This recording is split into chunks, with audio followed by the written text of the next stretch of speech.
Todos nós presenciamos a morte de diversas maneiras. Consumimos diversos tipos de conteúdo que ilustram a morte dos nossos personagens favoritos, mas muitas vezes esquecemos que ela só é ilustrada pois é uma dor real em nosso mundo. Sem ser algo fantasioso como apocalipses de diversas formas, a natureza já nos mostrou que alguns dos mais simples fenômenos para um planeta pode acabar com histórias de vidas inteiras em alguns segundos.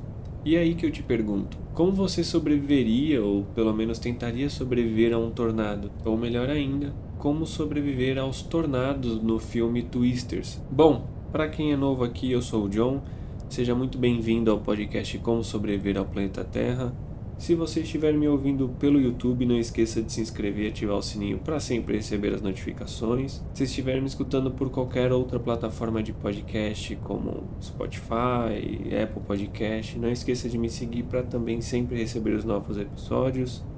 E sem muita enrolação, como sobreviver aos tornados no filme Twisters. Bom, o filme Twisters ele está disponível na Max. Obviamente ele fala sobre tornados e é uma das mais violentas catástrofes meteorológicas. Só que o filme não se trata apenas de uma aventura ou simplesmente uma história contada sobre os tornados. Para ser bem sincero, o filme ele retrata muito bem a dor e a perda de tudo aquilo que você construiu. E o filme ilustra muito bem como nós não podemos fazer nada.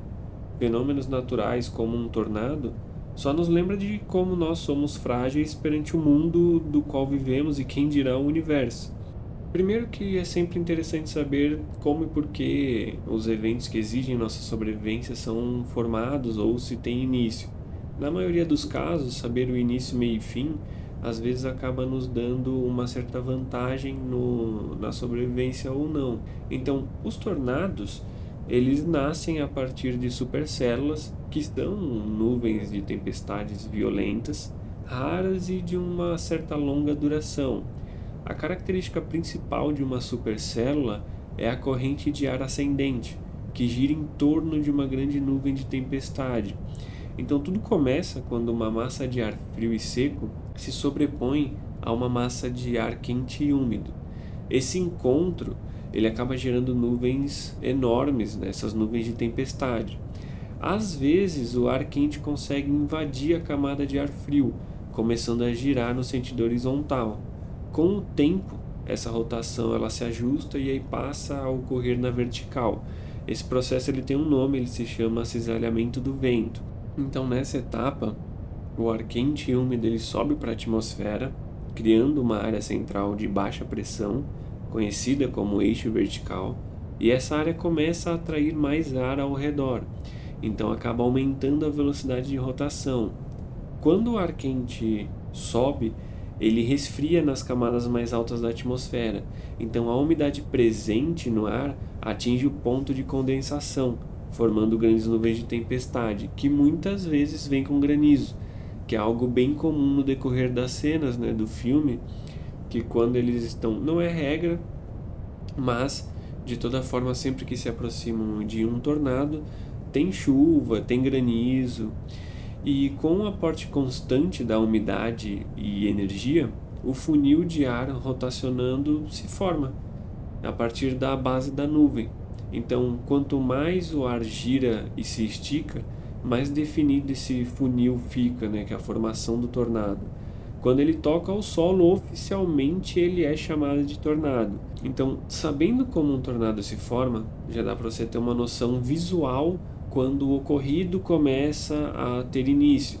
Então, dando uma leve vantagem caso você não tenha nenhuma forma de acesso à notícia. Mas é importante ressaltar que também existem furacões, ciclones e tufões, que apesar de parecidos, eles têm algumas diferenças. Furacões, tornados, ciclones e tufões, eles são diferentes, porém tratam-se do mesmo tipo de tempestades, que são giratórias e alimentadas por ar quente. Então, o nome científico e correto para essas tempestades é ciclone tropical. Essas tempestades, elas trazem consigo ventos muito fortes e muita chuva. Então, esses fenômenos ainda podem ter centenas de quilômetros de diâmetro e podem durar minutos, dias ou semanas. Obviamente surge a dúvida, né? se basicamente são iguais porque têm nomes diferentes. E bom, tirando o tornado, a diferença entre um furacão, um ciclone ou tufão basicamente está na localização onde ele é gerado. Então, os ciclones tropicais que são gerados na região do Caribe ou da América do Norte, eles são conhecidos como furacões. Aqueles que se formam ao extremo do Oriente, perto de lugares como China e Japão, são chamados de tufões.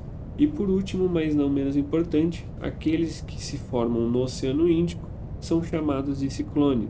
Uma curiosidade é que, dependendo de qual hemisfério o ciclone tropical se forma, acaba afetando sua rotação. Então, se o fenômeno ocorre acima da linha do Equador, ele acaba girando no sentido anti-horário. Se for abaixo da linha do Equador, ele acaba girando no sentido horário.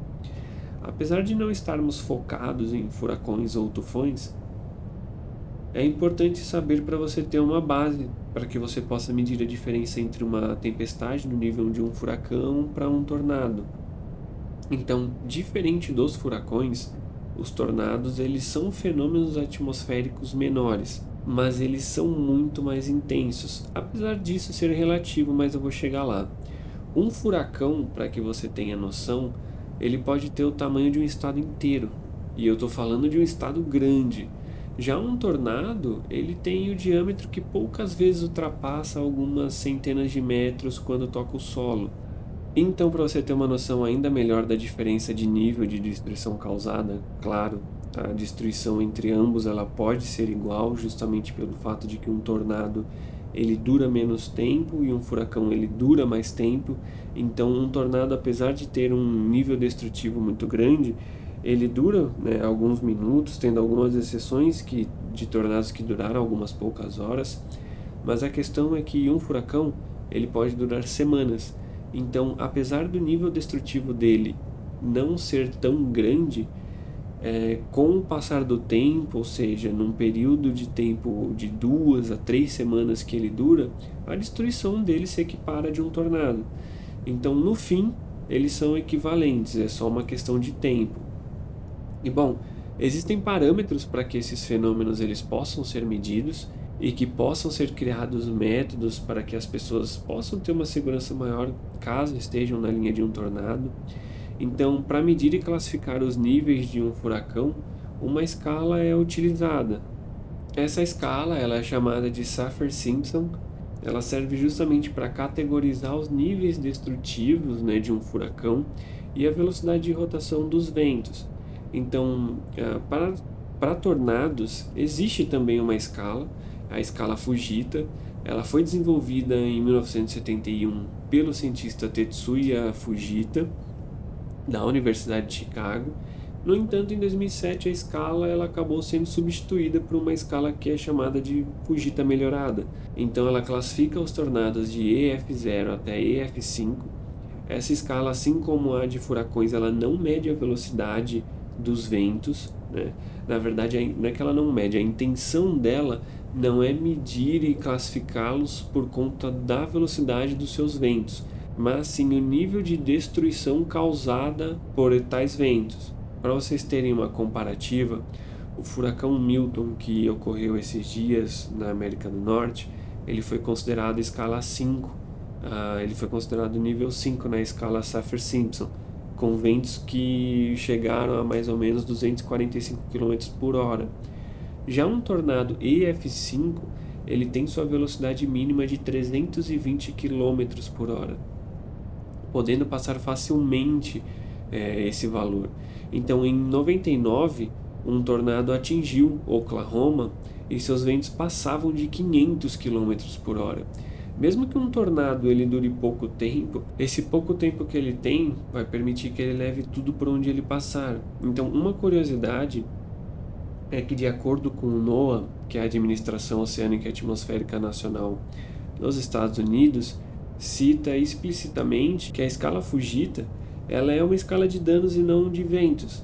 Então, não existe uma classificação acima do EF5, independente se o tornado passa os 320 km estipulados pela escala. Os danos causados por um tornado a partir de 320 km por hora já são o máximo que poderia acontecer. Qualquer tornado com uma velocidade acima vai causar os mesmos danos que um tornado de 320 quilômetros. Então, é o dano máximo. Ele vai levar edifícios, ele vai levar carros, ele vai levar pessoas, ele vai levar tudo por onde ele passar. Então, não tem uma classificação acima.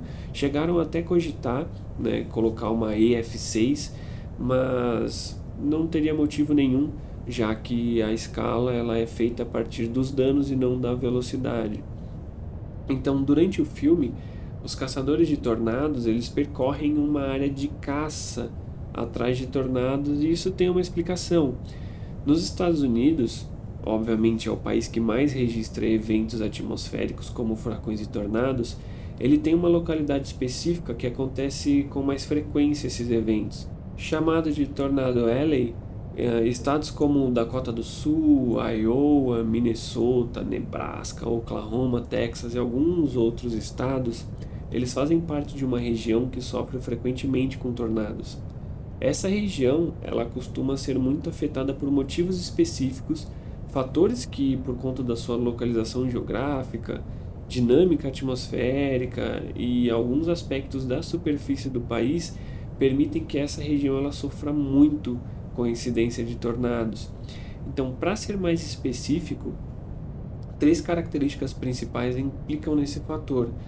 Então, os Estados Unidos eles ficam entre o Golfo do México ao sul e o Canadá ao norte. Então, parte do Golfo do México é caracterizado pelo elevado teor de umidade, ao mesmo tempo que registra altas temperaturas. Então, o ar que paira sobre aquela área é quente e úmido e se desloca em direção ao norte, adentrando o território estadunidense. E da parte canadense, obviamente, como eu já expliquei, como um tornado nasce, o ar canadense ele já é mais gelado e seco. Então, essas massas de ar com aspectos divergentes, quando se encontram, dão origem a supercélulas de tempestade. Então, outra característica dessa área são os ventos alísios. Os ventos alísios eles são ventos constantes e regulares que sopram de leste para oeste, das regiões subtropicais para o Equador, em ambos os hemisférios do planeta. Nesses ventos que sopram de leste a oeste no hemisfério norte do país, eles auxiliam na ocorrência de furacões nos Estados Unidos. Isso porque eles acabam empurrando as tempestades que se formam sobre o Atlântico Norte em direção à terra firme. Vale ressaltar uma última característica relevante para a criação desses fenômenos. O relevo dessa região e a relação entre o modelado e a atmosfera causam igualmente um número de furacões e tornados superior em qualquer outro lugar do mundo. Por conta da baixa altitude, recoberta por uma vegetação composta por campos de cultivos agrícolas e gramíneas, essa região ela aquece rapidamente, o que faz com que sempre tenha uma área de baixa pressão. De todo modo, não adianta apenas saber como eles se formam. Como até citei antes, é importante saber para que você possa identificar a situação a olho caso seja necessário. Mas além disso, durante o filme, foi-nos mostrado algumas situações que não só os personagens, mas as pessoas em si não conseguiram fugir do tornado. Acabaram ficando ainda próximo a ele, né? Próximo a uma área de risco. Então, para que todos possam sobreviver, existem algumas dicas para quem se encontra nessa situação. E eu não vou nem dizer dica porque são regras que, caso seguidas, elas aumentem muito sua chance de sobrevivência. Então, primeiro, seguindo aí uma linha temporal, contando a partir do surgimento até o final, o certo é você receber ou ter acesso à informação de algum modo. O Brasil ele possui diversos sistemas que analisam as atividades atmosféricas. Esses sistemas também conseguem identificar possíveis formações de tornados. E apesar dos tornados serem mais difíceis de prever comparados a furacões, o tempo em média, de acordo com o NOAA, né, apesar de ser um órgão norte-americano, o Instituto ele colabora com diversos países, incluindo o Brasil. E como ele tem muita influência e considerando como algo em escala global, o tempo médio para eles entre um aviso de tornado e a chegada dele é de cerca de 13 minutos. Então, sendo uma informação de um país que sofre com tornados, é de que esse tempo vai variar, né, de acordo com o avanço dos estudos e da tecnologia. E é interessante considerar esse tempo após o aviso recebido para que você possa se programar. E sim, o Brasil ele possui um programa chamado Defesa Civil Alerta, eu até falei sobre ele no episódio do filme Apocalipse Z, né? Que quando necessário, esse sistema ele envia mensagem para aqueles que se encontram na região. E o sistema avisa com mensagens e vibrações mesmo com o aparelho celular estando no silencioso. Então, a partir do momento que você tiver acesso à informação, vai começar uma corrida contra o tempo. Mas é muito importante que você mantenha calma, porque tudo depende da sua capacidade de analisar e tomar decisões. Então, apesar de difícil, manter a calma vai ser essencial. Então, deve-se pensar que os tornados eles têm consequências que vão além do que simplesmente podemos ver em uma produção audiovisual. Os ventos podem causar danos a sinalizações de trânsito, árvores são arrancadas, destelhamento de construções, dependendo até da velocidade dos ventos, carros podem ser arrastados, tombados, até levados, destruição total de edifícios, danos a equipamentos de água, esgoto, tubulação de gás, fiação elétrica e por aí vai. Então, objetos ou materiais vão estar voando por aí. E ter um desses indo de encontro com você não vai ter um resultado legal. Então é por isso que a primeira coisa a se fazer é não ficar ao ar livre. A NWS, o Serviço Nacional de Meteorologia, indica que os primeiros passos e principais a serem tomados você tem que entrar em algum lugar. Então, procure um lugar que você julga que ele seja resistente, que seja um edifício mais robusto, e você tem que buscar os cômodos que ficam mais interno possíveis comparados ao lado de fora. Então, você tem que ficar longe de portas e janelas e o mais dentro possível. No Brasil a gente sabe que não, mas se fosse o caso de ter um porão, por exemplo, ele seria mais ideal ainda. Seria melhor do que adentrar em um cômodo mais profundo na casa, mas não é muito o nosso caso. Mas se tivesse um porão, ele seria o ideal, ou pelo menos áreas subterrâneas em geral, né? E cubra-se. Quando você está frente a um tornado, muitos detritos vão voar. E isso não se refere apenas a detritos do lado de fora. Isso pode fazer com que detritos de dentro da sua casa acabem caindo sobre você. Então, a ideia de cobrir-se para se proteger de detritos, ela pode parecer meio vaga, mas ela é muito boa. Então, com roupas, capacetes, cobertores, travesseiros, colchões, tudo que reduza o impacto de qualquer objeto com você. Então, isso vai fazer com que qualquer coisa que caia não te cause danos. E isso é muito importante porque após o período de passagem de um tornado, vai ter um período aí que as coisas vão ficar bem ruins. Então toda precaução é sobre você se manter bem para que não venha a ter dificuldades futuramente. E você não pode ficar dentro do seu carro, tá? Não é um lugar seguro. Em entrevista à BBC, o Departamento de Gerenciamento e Segurança Interna de Oklahoma disse que estar dentro de um carro em um tornado não é diferente de você estar a pé no meio de um campo aberto, né, ou um estacionamento, independente de você estar livre em meio a um tornado. Então, nesse meio tempo que você vai ter desde da informação, do recebimento da informação até o início do fenômeno, você tem que encontrar um lugar para se proteger. Essas tempestades também, lembra, eu disse que elas trazem pedras de granizo. Então elas podem ser grandes o suficiente para quebrar o para-brisa de um carro. Então você tem que se proteger, principalmente a cabeça, e tem que entrar logo. Encontrando uma estrutura que você julga aguentar ventos de até 500 km por hora, apesar de ser uma exceção, tá, esses 500 km, espere e tenha paciência. Como eu disse, tornados eles não têm uma longa duração, são algumas poucas exceções que duraram algumas poucas horas, e ainda mais aqueles que duram de 500 km ou mais. Então eu acredito que o maior problema em si não seja talvez o tornado, claro, ele é perigoso e se não tomar cuidado ele vai custar sua vida, isso é óbvio. Mas o que vem depois é um problema e dos grandes, principalmente para nós, que não temos preparo, muito menos costumes que outros países têm. Um incidente desse tipo pode gerar danos na região que prejudique tudo nas próximas 72 horas. E isso que eu me refiro, né, esse dano, eu me refiro a reabastecimento de água, energia, comida. E vamos ser honestos, né? 72 horas no Brasil eu estou sendo até generoso. E é por isso que, sabendo de tudo isso, o ideal também seria ter um kit de emergência para o caso ocorra algo desse nível. Em alguns países, eles têm costume de ter, não necessariamente bunkers, mas um porão do qual ele tem alguns poucos recursos. No Brasil também não temos a cultura de criar estoque de alimentos. Até então não é nem questão de uma simples decisão, né, mas uma questão financeira que assola boa parte dos brasileiros.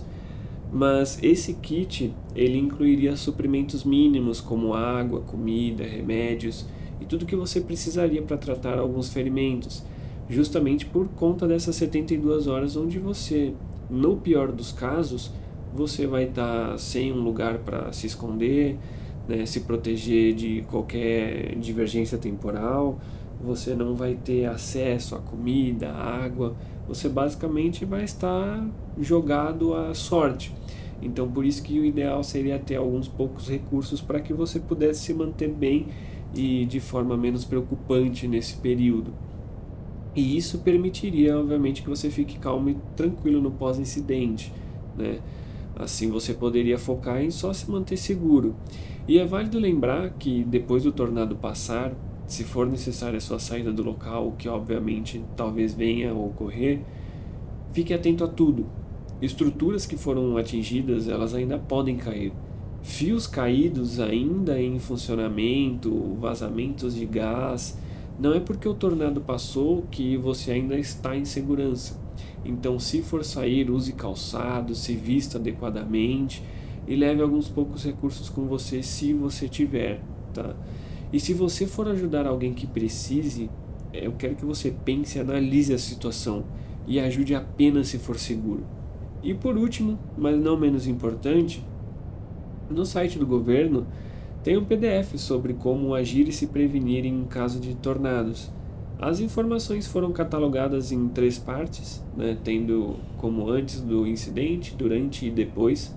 Apesar de não ser extenso o documento, ele acaba sendo útil para que você possa tomar algumas decisões durante o momento. Então eu vou ler ele aqui com vocês para que ele não passe em branco e vocês tenham noção que o Brasil realmente tem um PDF sobre como se proteger de tornados no site do governo. Então, antes do incidente, ele pede para que você revise a resistência da sua casa, principalmente se ela for feita de madeira, né, e tem algum apoio, né, de madeiramento ao telhado.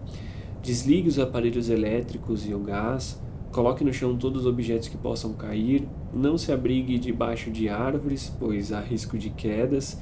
Não se abrigue em coberturas metálicas frágeis. Não estacione veículos próximos a torres de transmissão e placas de propaganda. E evite a curiosidade e afaste-se do fenômeno altamente destruidor. Já indo para a parte de durante, né, já o tornado, se estiver fora de casa, deite-se em uma vala ou uma depressão de terreno. Isso, na verdade, é uma informação útil, mas ela é muito relativa e depende um pouco da sorte. Eu quero que você imagine assim. O furacão está passando e o ponto principal de um furacão, obviamente, são os ventos. Então, se, por exemplo, você se esconde atrás de algo, você fica teoricamente imune a esse vento, né? O vento ele não vai te atingir, você vai ter como se fosse uma parede te protegendo.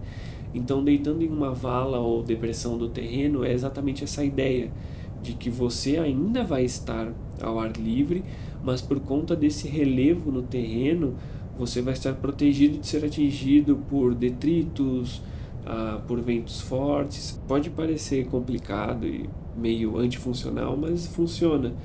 Em último caso, né, se você não tivesse como se esconder, mas seria útil porque você se protegeria do vento e de detritos, tá? Ainda durante, né, Ele diz para procurar lugares seguros na sua residência ou sala de aula. Tenha certeza que esses lugares estão longe de janelas e outros móveis e proteja sua cabeça de objetos que podem cair ou se deslocar em função dos ventos. E por último, mas não menos importante, após o tornado, evite o contato com cabos ou redes elétricas caídas, avise a Defesa Civil ou o Corpo de Bombeiros, fique longe de edificações danificadas, só volte para casa assim que as autoridades se informarem que é seguro, saia de sentir cheiro de gás, só use serviços hospitalares de comunicação em caso de emergência. Aqui diz para ajudar crianças, idosos e pessoas com dificuldade de locomoção. E por último, mas não menos importante, escute o rádio para informações e instruções. Então, assim, de todo modo, eu acredito que não é completo, né, esse PDF, mas ele atinge boa parte, assim, dos requisitos para que você sobreviva. Então, nesse caso, para quem não tem nada, metade é o dobro, né? Bom, esse foi o episódio de como sobreviver ao filme Twisters. Eu espero que vocês tenham gostado. Se vocês gostaram, não esqueçam de se inscrever e ativar o sininho para sempre receber as notificações. Se estiver me escutando por qualquer outra plataforma, não esqueça de me seguir para sempre receber os novos episódios. Se gostar muito, o link do Apoia-se está na descrição para me ajudar a manter o podcast.